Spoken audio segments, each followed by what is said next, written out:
G'day guys, it's Captain UP today, and today I've got another New Vegas weapon that's been modded into Fallout 4. So this is the Assault Carbine, an AR-15 type weapon that fires the 5mm rounds.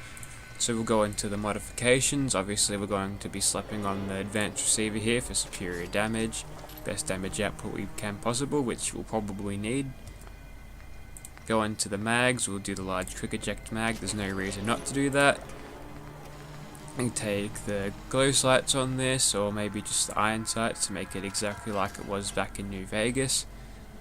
And we'll leave off any legendary effects for now, but we'll come back and do some later. So let's get into it. Alrighty, so here we are in Gunner's Plaza here, and I've got a challenge for anyone who's played and is familiar with New Vegas. Can you tell me exactly what is wrong with this weapon model here? You'll see in the gameplay that it might act a little bit different than it does back in New Vegas, and I want you to tell me why.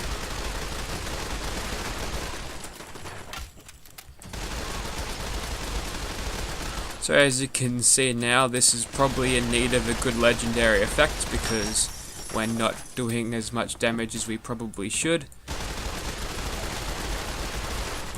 While it is doing better than a minigun, it doesn't have the ammo capacity that has to keep on firing, so I guess Fallout 4 weapons are cursed.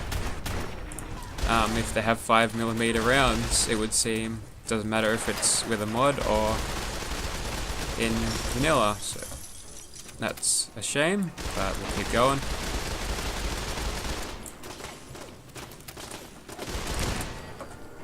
Probably not the best idea to mag dump even from that range because it just seems to lose its targeting. Up close it's fine. Good thing that gunner was weak. We'll quickly move on to these turrets now, and hopefully we'll just be able to out damage them.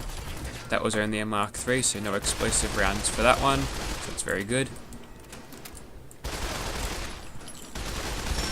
Alright, we'll try to get some VATs happening at range here.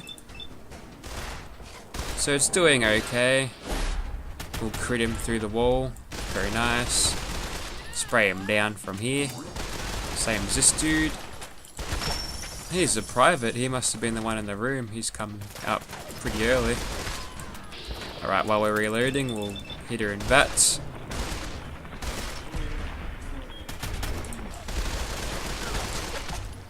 She explodes too. And we're on to the big room. Okay, we're going to need to go for the turrets first and foremost, simply because we don't have the hitting power to really deal with them otherwise. I was hoping to get a collateral on that turret and her, but it didn't work out. Okay, there's a lot of them there, so we're going to have to use this cover effectively. Luckily you can hug walls pretty well in this game and they won't hit you. For gunners having the reputation as the trained mercenaries that they are, they're not doing a very good job here.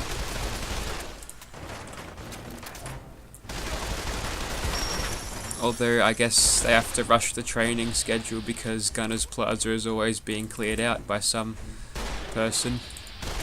Who knows?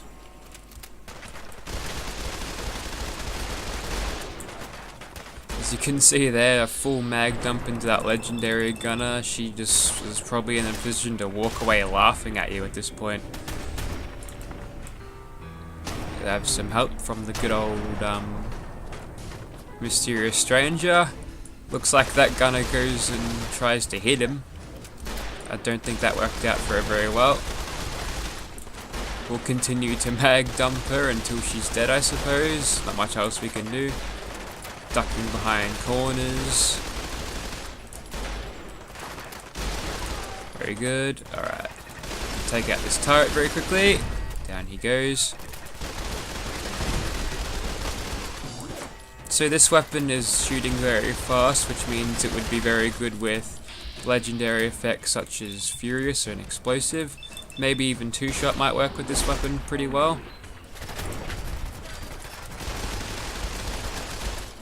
But definitely Furious and Explosive would turn this weapon into a boss killer indeed.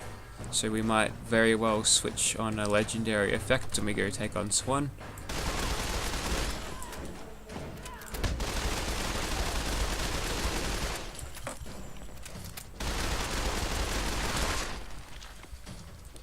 Also, another reason why this weapon would be so much better in Fallout New Vegas compared to 4 is how damage is calculated and the damage threshold thing.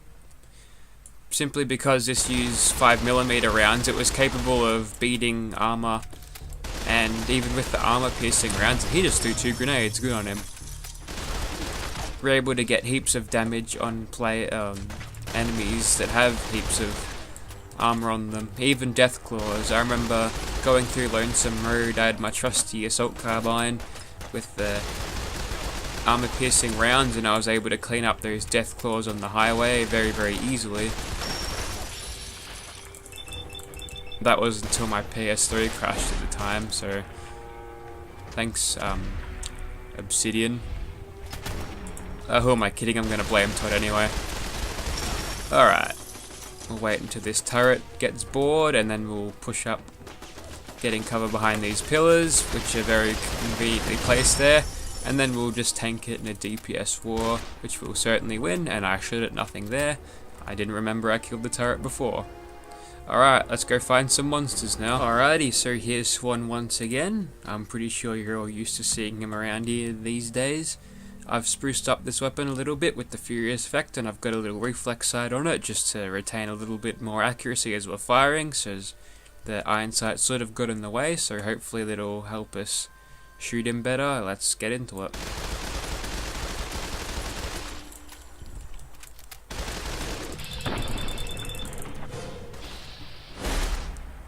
We're slowly building up the damage on him. My expectations may have been a little inflated from this because, yeah, the minigun has a low base damage, but it can stack so much faster than this could, simply because the ammo capacity and rate of fire would just be a little bit higher. You don't have to worry about the barrel spin up though, which is kind of nice. So he goes down pretty easily after throwing several rocks at us with great accuracy, I might add. But that's it for Swan for today. Let's go find some more monsters and we'll use a different legendary effect. Ooh, isn't that all dramatic? Alright, this time we've got the explosive effect equipped on this particular weapon, so we'll be doing a lot of splash damage and a lot of bonus damage from that. We're going to be killing this here Mile-like Overlord, so it'll probably be a tough kill, seeing as we don't have Furious to back us up. But what we'll do is we'll get started on him with a few sneak attack criticals and such. We won't drain all of our action points on him, but now that he's staggered, it's a pretty good time to exit that.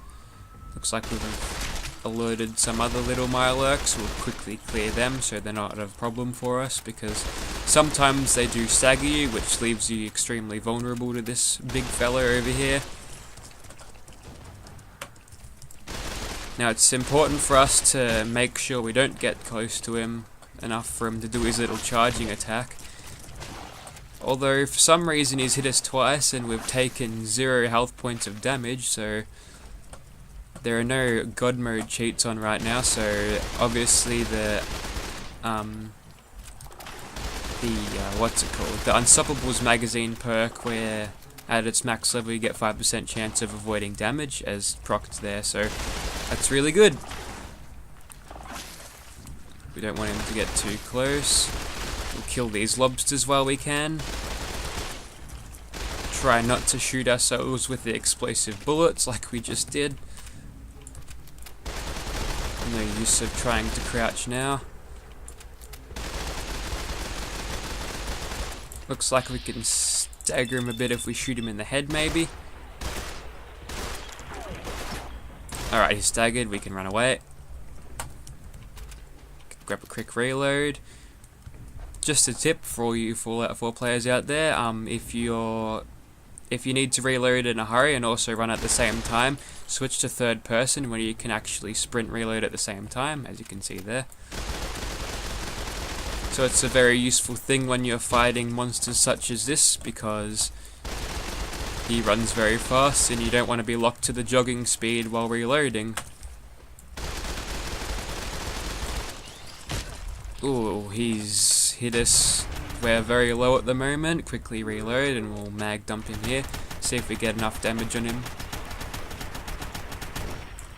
We're doing alright, but we need to do better. We'll shoot him in the head in VATS with all of our bullets, making the most of the Nerd Rage perk and Destroyer of Arcadia perk, which gives us 400% damage for a limited time, 30 seconds, when your health is low enough, and it stacks well with the plus 40% you'd get out of Nerd Rage, so very good indeed. We'll shoot him in the torso, he's getting kinda close. Hopefully we don't kill ourselves with the splash damage. Ooh, skin of our teeth there. So the explosive effect obviously isn't going to be as good against bosses as the furious effect, but you can make it work if you're good enough or are lucky enough like me. We'll move on to something else, but if not, I'll see you to... Alright, we've switched back to the furious effect here, and I've got a new plan of attack. So everybody, this is Roachzilla. You may remember him from an episode I did a while back with a pool cue, and he's back once more. He's not very hostile right now, but we'll change that very soon. The game plan here is to just hit him in VATS, and with the amount of attacks we get in VATS, we'll be able to stack furious damage very quickly, so it should be a fairly easy kill. Just got to make sure we have line of sight of him, because not all surfaces or solid objects can be penetrated with the penetrate perk. And it's important that we just get some distance on him and maybe spray him down when he's approaching us. Alright. We'll hit him on the torso now, simply because it probably shouldn't be hard to miss, so obviously we'll be doing lots of stacking damage through this VATS course, and we did. He's mutated now, which means he'll be charging at us at an alarming rate, but we'll be able to avoid his attacks hopefully. Oh, okay, only just. He's a quick bastard, this one. He likes to get in your face and kill ya, but much like most other rad roaches in the Commonwealth, he's a pretty pathetic adversary overall. Thanks for watching.